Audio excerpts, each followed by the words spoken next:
All right, thanks for that report there. We'll see where all the findings come. Yeah. As we move on through that process. Interesting. Very interesting indeed. All right, let's talk weather now. Beautiful day out there if you want to get out and enjoy it. Yeah, I'll tell you what, a lot of folks continuing to get out there. You know, I know it's Monday, but I think some folks said, hey, why not extend the weekend? You know, it doesn't snow and turn into wintertime in Utah too often, at least this year. So they're enjoying. Outdoors today, maybe?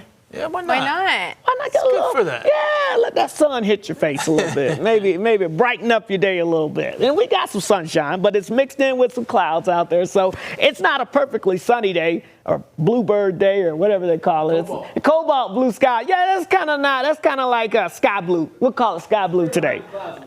You notice those clouds? Yeah, that's like a painting right there. You know, something I used to do back then. You get the cotton balls and put them on the poster. Yeah, that's nice. That's the type of clouds we got there at the Black Desert Resort. Meanwhile, outside the ABC4 studios, more blue skies showing up there, but there are still some thin ice crystals showing up in the sky. Temperature, though, outside the station already up to 50 degrees. How about 56 in Ogden? Yeah, hop up the road. Not so warm there in Logan. So 25 degrees is what the thermometer is showing, at least here. So, yeah, quite chilly there in that valley where we've got that colder air trapped and we've got some fog and some low clouds and snow on the ground.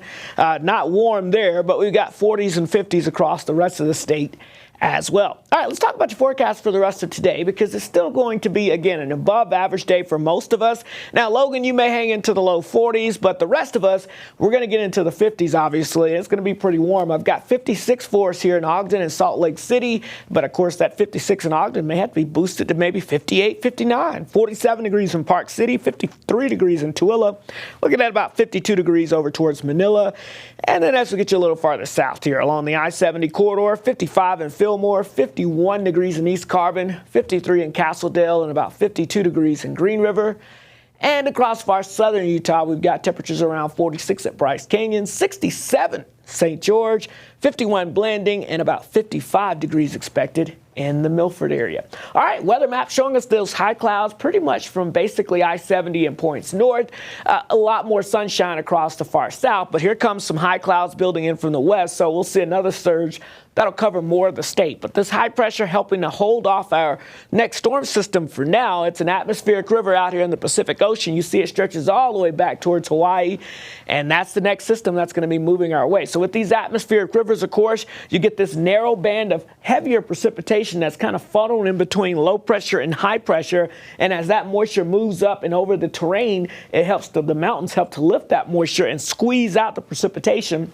So we can see some areas of heavier precipitation. Now for us, the good news is the majority of this atmospheric river is going to be pointed just to our north and west, but we'll still get clipped by it, particularly across northern Utah. So you can see what I mean as we look at futurecast this afternoon, that moisture filling in across the north and west.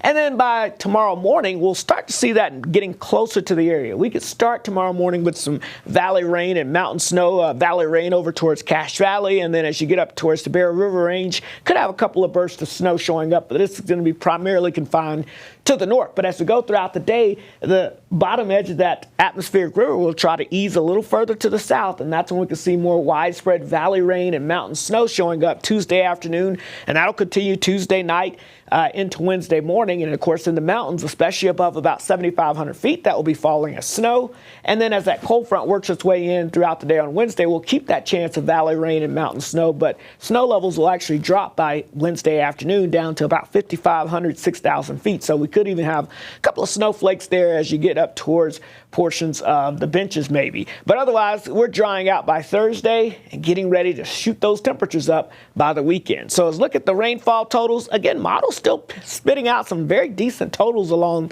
northern Utah here, a quarter to a half an inch at least, with some areas closer to an inch. We'll see how that plays out. As far as snow goes, 6 to 12 possible from the upper Cottonwoods and as you get over towards the western Uintas and up towards the Bear River Range. The rest of the northern mountains, a couple of inches or less. So not necessarily a big winter system heading our way here for us unless you're way up in elevation. Otherwise, the temperature outlook going into the first week of March, yeah, you know it. Above average temperatures looking fairly likely, so the chances of any real winter weather to close out meteorological winter this weekend into next week, slim to none. St. George, mid to upper 60s, turning into mid to upper 70s. Oh, yeah. As we get towards the upcoming weekend, get ready for a very nice spring fever taste. Otherwise, the Wasatch Front, 50s with valley rain and mountain snow coming in Tuesday and Wednesday before we near 60 with dry weather heading into the weekend. Matt?